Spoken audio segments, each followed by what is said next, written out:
नमस्कार। आप देख रहे हैं स्पेशल कवरेज न्यूज। मैं हूं आपके साथ शिव कुमार। मेरे साथ हैं संतोष पाठक जी। स्वागत और अभिनंदन।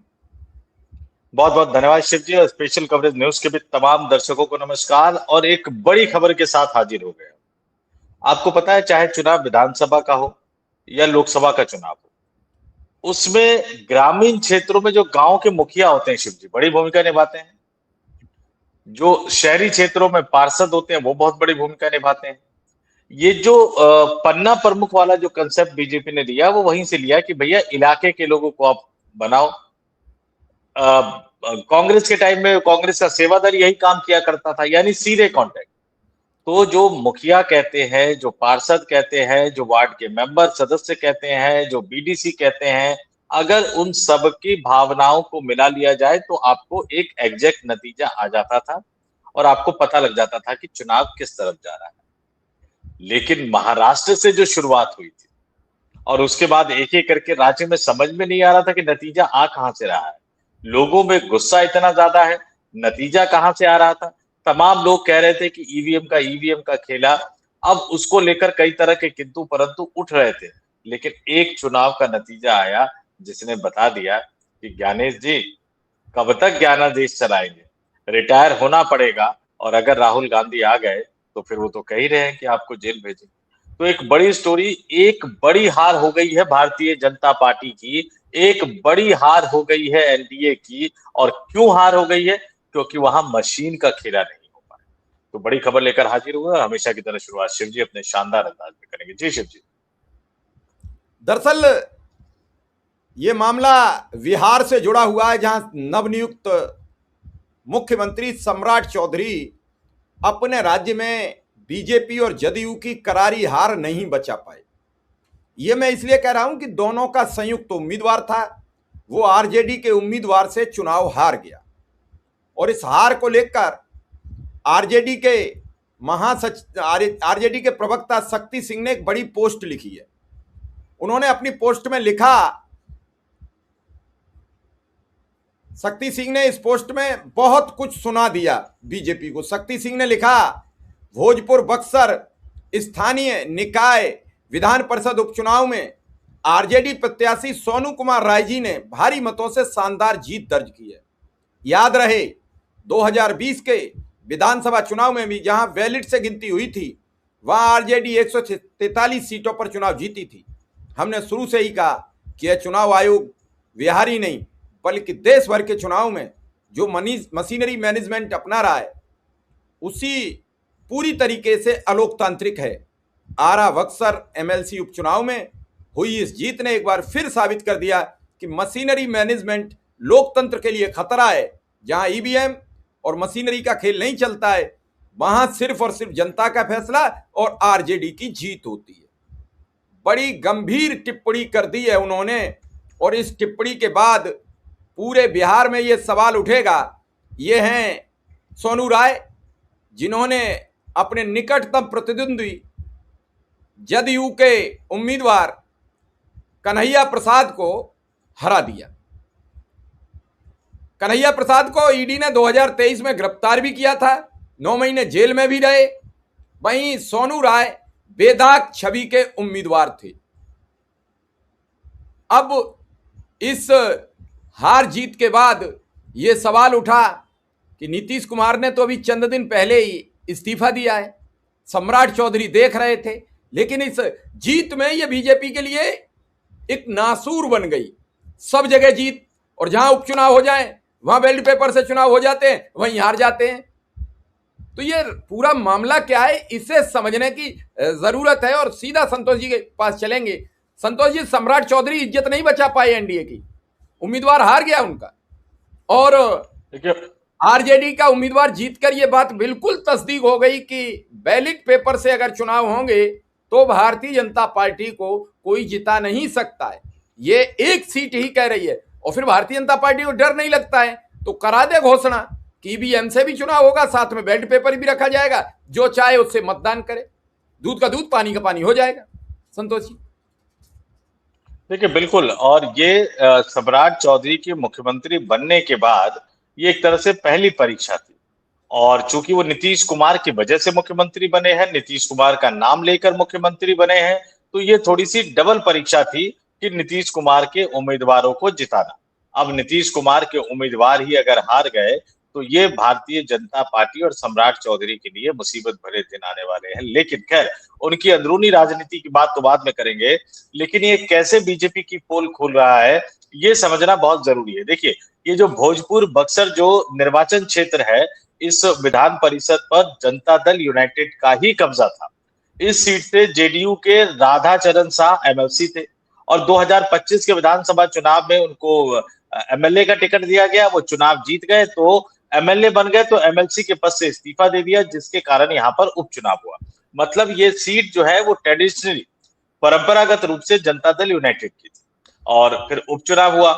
इस उपचुनाव में जनता दल यूनाइटेड और राष्ट्रीय जनता दल सहित 6 उम्मीदवार मैदान में किस्मत आजमा रहे थे और जैसा कि हमने बताया कि सम्राट चौधरी के मुख्यमंत्री बनने के बाद ये उनकी पहली परीक्षा थी और इस भोजपुर बक्सर के स्थानीय निकाय के द्वारा चुने जाने वाली विधान परिषद, और ये चुनते कौन है, जो स्थानीय निकाय के लोग होते हैं, कौन कौन शामिल होते हैं वो भी आगे बताऊंगा।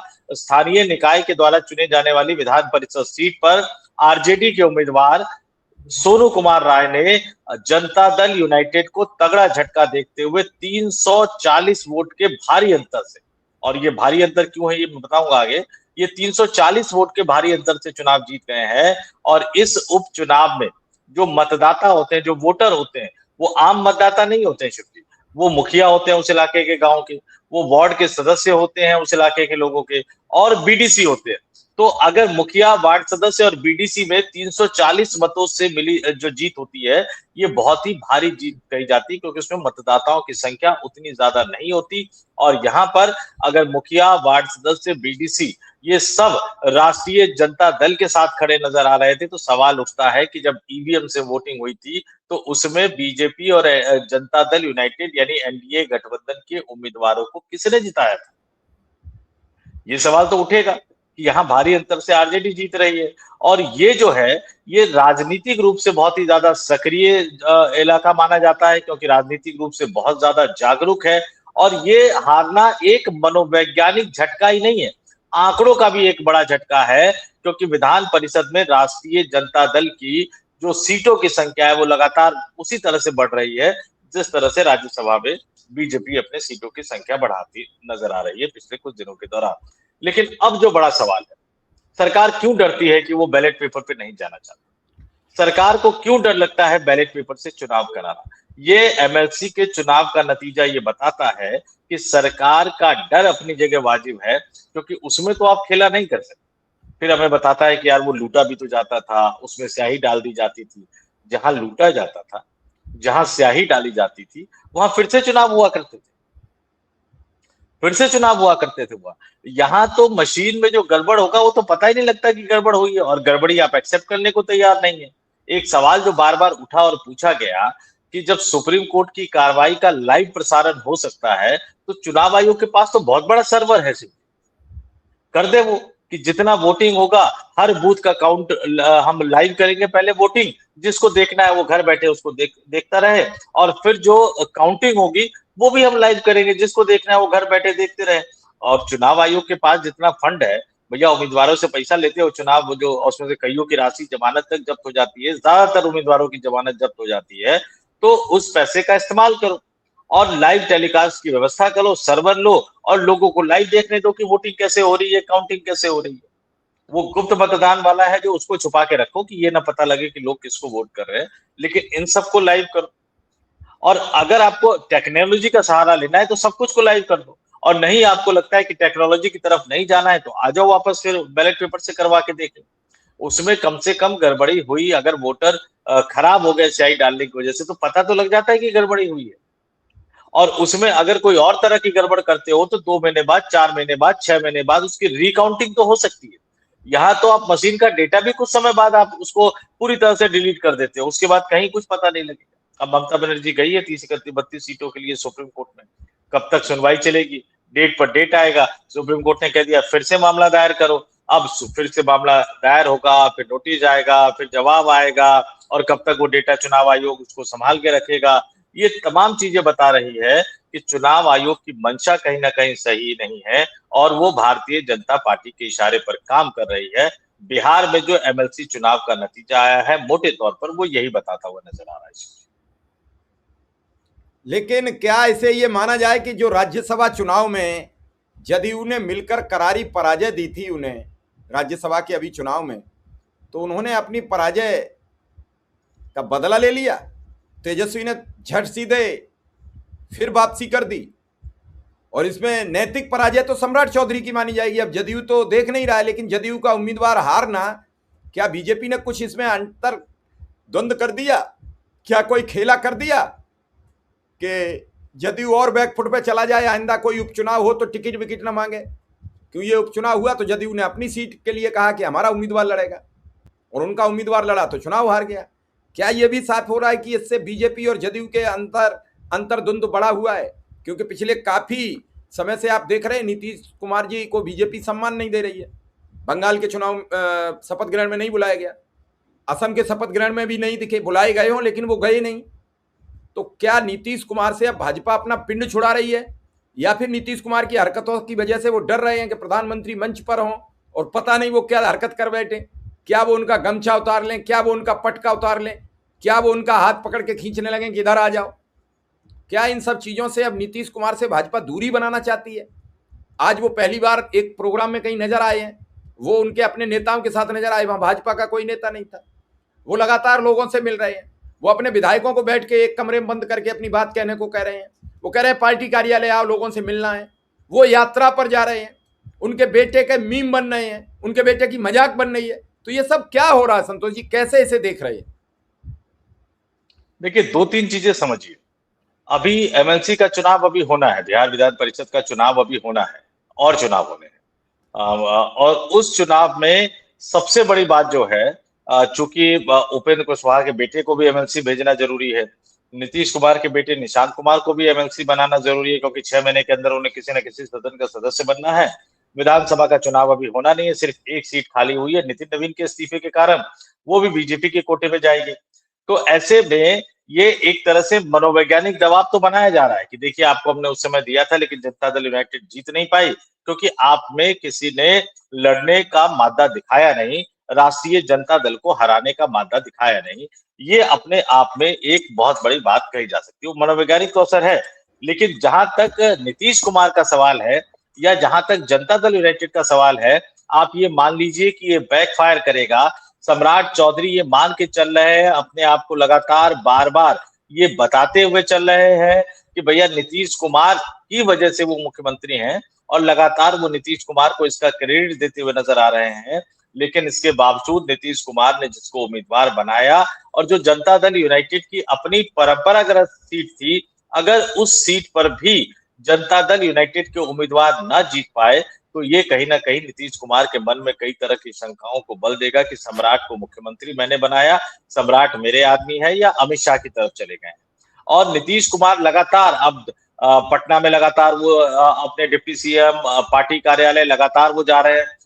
मेरे गृह जिले सीतामढ़ी भी पहुंचे थे, और कल्याण बिघा में भी आज नीतीश कुमार पहुंचे, जहां उन्होंने अपनी धर्मपत्नी स्वर्गीय मंजू देवी की पुण्यतिथि पर वहां उनको श्रद्धांजलि अर्पित की। और इस मौके पर निशांत कुमार भी मौजूद थे। कल्याण बिघा पहुंचने पर नीतीश कुमार ने स्थानीय के देवी मंदिर में जाके पूजा अर्चना भी की, और लगातार अपने का, अब देखिए इसका पूरा सीक्वेंस आप देखिए, मुख्यमंत्री पद से हटने के बाद लगातार वो अपने कार्यकर्ताओं से मिल रहे हैं। ऐसा लग रहा है कि नीतीश कुमार के सर से बोझ हट गया है और वो पूरे सक्रिय नजर आ रहे हैं। जब से वो मुख्यमंत्री पद से हटे हैं, कोई भी गलत हरकत करते हुए, कोई भी पहले बार की तरह से कोई हरकत करते हुए आपने मंच पे देखा उनको? नहीं देखा उनको। और एनडीए मोदी के जश्न में ना तो वो कोलकाता गए और ना ही वो असम गए, वहां भी उन्होंने दिखा दिया। अपने पार्टी नेताओं, कार्यकर्ताओं, विधायकों को लगातार कह रहे हैं कि जनता के साथ जुड़ो, ब्लॉक स्तर तक जाओ, जिला स्तर तक जाओ, गांव गांव में जाकर लोगों से संवाद करो। अपने कोटे से जो जनता दल यूनाइटेड के कोटे से जो मंत्री बने, उनको कह रहे हैं कि अपने अपने मंत्रालय में ढंग से काम करो और ग्राउंड जीरो की रिपोर्टिंग लो। बेटे को यात्रा पे निकाल ही दिया था, वो तो बाद में बुलाकर उनको मंत्री बनाया गया। ये कुल मिलाकर नीतीश कुमार, बीजेपी को ऐसा लग रहा है, जब एक बड़ी लड़ाई होती है ना, महाभारत की लड़ाई थी, विराट के यहाँ पांडव सब बैठे हुए थे, श्री कृष्ण दूत बन के गए वो, और दूत दूत खेलते रहे, लेकिन इस बीच पांडव अपनी सेना सजाते हुए नजर आए। पता नहीं क्यों ऐसा लग रहा है कि नीतीश कुमार अपनी ताकत को एकजुट करते हुए नजर आ रहे हैं, और शायद एक दिन ही वो बड़ा विस्फोट करेंगे। और ये जो एमएलसी वाली हार है, एक बड़ी भूमिका ये निभाएगी, क्योंकि नीतीश कुमार के मन में जो डर बैठा हुआ है, वो डर और ज्यादा मजबूत हो गया कि भारतीय जनता पार्टी जेडीयू को खत्म करने की कोशिश में लगी हुई है। उनके बेटे निशांत कुमार के खिलाफ जिस तरह का अभियान चलाया जा रहा है, उस अभियान को लेकर भी वो बहुत ज्यादा असहज नजर आ रहे हैं। और सबसे बड़ी बात है कि मुख्यमंत्री पद से हटने के बाद उनको समझ में आया कि सम्राट चौधरी भले ही आके उनके पैर छूते रहे, उनको क्रेडिट देते रहे, लेकिन चीफ सेक्रेटरी नहीं आ रहे, डीजीपी नहीं आ रहे, अधिकारी लगातार रिपोर्ट नहीं कर रहे हैं, जिनको डेली बड़े बड़े लोगों से मुलाकात में, तो बड़ा एक देश के पूर्व प्रधानमंत्री रहे, जब वो हटे तो बड़ी अजीब सी बात उन्होंने कही थी, और बड़ी दिलचस्प बात उन्होंने कही थी कि जब मैं प्रधानमंत्री के पद से हटा, क्योंकि हटने के बाद वो पत्रकारों से बहुत बात करते थे, मेरा शुरुआती कैरियर था, तो उन्होंने कहा कि देखो, जब प्रधानमंत्री होता है तो डेली कम से कम 50 ताकतवर लोगों से हाथ मिलाता है डेली। उसके बाद जो 100-150 ताकतवर लोग होते हैं वो उनको नमस्ते करते हैं, मतलब प्रधानमंत्री उनको हाथ मिलाने लायक भी नहीं समझते, सिर्फ नमस्कार पाती करते हैं। तो वो जो बड़े लोगों और प्रभावशाली लोगों की अपनी एक एनर्जी होती है। अब जैसे ही आप प्रधानमंत्री पद से हटोगे, पहले दिन आपसे मिलने वाले लोग आधे हो जाएंगे, फिर उनको पता लगेगा कि आदमी कभी दोबारा प्रधानमंत्री नहीं बन सकता, तो मिलने वाले लोग चौथाई हो जाएंगे, फिर तीसरे दिन वो लोग कम होते चले जाएंगे और आप फ्रस्ट्रेट होते चले जाओगे। अब नीतीश कुमार जो मुख्यमंत्री के तौर पर जितने लोगों से मिला करते थे, अब उतने लोग, उतने अधिकारी उनके पास जा नहीं रहे हैं। तो अब नीतीश कुमार खुद ही लोगों के बीच जा रहे हैं। उनकी बेचैनी और बेताबी को समझिए। मुख्यमंत्री पद छोड़ने के बाद शायद अब उनको एहसास हो रहा है कि यार, मुझसे तो बहुत बड़ी चीज इन्होंने मांग ली, और उसके बदले में दिया क्या मुझे? मेरे बेटे को एक मंत्री बना दिया। और वो भी क्या हो रहा है मेरे बेटे के साथ? उनकी रेपुटेशन और उनकी छवि खराब करने की कोशिश की जा रही है। फिर क्या हुआ? मेरे पद से हटते ही मेरे उम्मीदवार को हरवा दिया। ये तमाम चीजें जुड़ती जा रही है, और एक दिन ऐसा आएगा जब नीतीश कुमार अपने 85 विधायकों के साथ एक बड़ा राजनीतिक विस्फोट करते हुए नजर आएंगे। और मैं फिर कह रहा हूं, बिहार में खेला अभी खत्म नहीं हुआ है। इस चुनावी नतीजे ने बिहार में सत्ताधारी पार्टी को आईना दिखाने का काम किया है, उनकी पोल खोलने का काम कर दिया है।